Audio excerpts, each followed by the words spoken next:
1400 साल पहले अरब की तपती रेत पर एक ऐसी क्रांति जन्म ले रही थी जिसने पूरी दुनिया का चेहरा बदल दिया।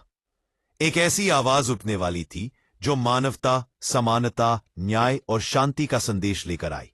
यह कहानी है इस्लाम धर्म के उदय की। एक साधारण इंसान मोहम्मद सल्लल्लाहु अलैहि वसल्लम, जिनकी शिक्षाओं ने अरब से लेकर एशिया, अफ्रीका और यूरोप तक करोड़ों दिलों में घर बना लिया।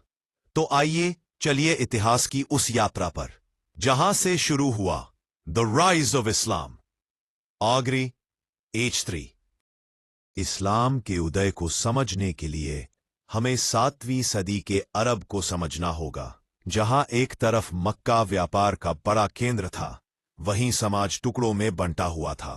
कबीलाई लड़ाइयां, महिलाओं के साथ अत्याचार, शराब, जुआ आम, अमीर गरीब की गहरी खाई, मूर्ति पूजा के सैकड़ों रूप। अरब के लोग कबीले के नाम पर मरते थे और बदले की आग कभी बुझती न थी। मगर इन्हीं अंधेरों के बीच मक्का की एक सम्मानित लेकिन गरीब होती जा रही कौम कुरैश में जन्म लेते हैं एक बच्चे, जिनका नाम रखा जाता है मुहम्मद। H3 570 ईस्वी आम उल फील यानी हाथियों वाले साल में अब्दुल्लाह और आमिना के घर जन्म लेते हैं मोहम्मद सल्लल्लाहु अलैहि वसल्लम। बहुत छोटी उम्र में पिता फिर माता का साया उठ जाता है। बचपन से ही सत्य बोलना, न्याय करना, दया दिखाना उनकी पहचान बन जाती है। लोग उन्हें कहते अल अमीन यानी विश्वसनीय व्यक्ति। आज बनने में वे ईमानदार व्यापारी बनते हैं। यही उनकी मुलाकात करवाती है एक सम्मानित और बुद्धिमान महिला खदीजा से। दोनों विवाह करते हैं और यह दौर उनकी जिंदगी में स्थिरता लेकर आता है। एक दिन हेरा नाम की गुफा में ध्यान के दौरान मोहम्मद सल्लल्लाहु अलैहि वसल्लम को पहली वही मिलती है और वे अल्लाह की ओर से पैगंबर नियुक्त किए जाते हैं। संदेश सरल लेकिन उस समय बेहद क्रांतिकारी।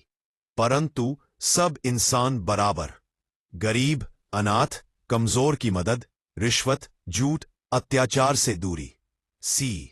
मगर अरब का अभिजात्य वर्ग इस संदेश को खतरा मानने लगा, क्योंकि इससे उनकी सत्ता कमजोर पड़ सकती थी। मोहम्मद सल्लल्लाहु अलैहि वसल्लम और उनके अनुयायियों को मारपीट, बहिष्कार, भूखा रखना, जेल, सामाजिक बहिष्कार सब झेलना पड़ा। कई मुसलमानों को यातनाएं दी गईं, जहां ईसाई राजा निगाशी ने उन्हें सुरक्षा दी। जैसे जैसे इस्लाम फैलता गया, कुरैश की नाराजगी बढ़ती गई। जब मुसलमानों को अपनी जन्मभूमि छोड़नी पड़ी 622 ईस्वी, यह इस्लामी इतिहास का सबसे महत्वपूर्ण साल है। मोहम्मद सल्लल्लाहु अलैहि वसल्लम और उनके साथी मदीना की ओर हिजरत करते हैं। मदीना में धार्मिक स्वतंत्रता, भाईचारे का सिस्टम, आर्थिक व्यवस्था, सामाजिक न्याय, इन सब की नींव रखी जाती है। यहीं से इस्लाम सिर्फ एक आध्यात्मिक संदेश नहीं, बल्कि एक पूर्ण सामाजिक प्रणाली बनता है। मक्का ने मदीना पर हमले किए। बद्र की लड़ाई, कम लोग लेकिन मुसलमानों की पहली जीत। उहुद, मुसलमानों की बड़ी परीक्षा।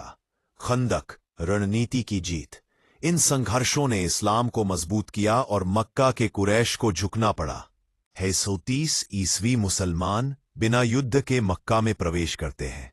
मोहम्मद सल्लल्लाहु अलैहि वसल्लम सभी शत्रुओं को क्षमा कर देते हैं। काबा से मूर्तियां हटाई जाती हैं और इसे एकेश्वरवाद का केंद्र बनाया जाता है। यह वो पल था जिसने अरब में इस्लाम को स्थायी रूप से स्थापित कर दिया। उनकी पूरी शिक्षा कुछ मूल बातों में समाई थी। अल्लाह एक है, हर इंसान बराबर है, महिलाओं के अधिकार है, गरीबों की मदद है, ईमानदार व्यापार है, भाईचारा है, शांति। अंतिम खुतबे में उन्होंने कहा, न कोई अरबी किसी अजमी पर श्रेष्ठ है, न कोई गोरा किसी काले पर। श्रेष्ठ वही है जो अधिक नेक है। पैगंबर अलैहिस्सलाम के बाद खुलफाए राशिदीन का दौर आता है, जहां इस्लाम अरब से ओस, दमिश्क, यरूशलम, मिस्र, अफ्रीका तक फैल जाता है। इस्लामी सभ्यता विज्ञान, खगोल विज्ञान, कला, साइंस, तीताली, व्यापार, इन सब के दौरों अपनी छाप छोड़ी। आज इस्लाम दुनिया का दूसरा सबसे बड़ा धर्म है। 1400 साल पहले शुरू हुई वह आवाज आज अरब से लेकर एशिया, यूरोप, अफ्रीका और विश्व के हर कोने में सुनी जाती है। यह कहानी केवल एक धर्म की नहीं, यह है एक सामाजिक क्रांति, एक नैतिक संदेश और मानवता की पुकार। यही है द राइज ऑफ इस्लाम।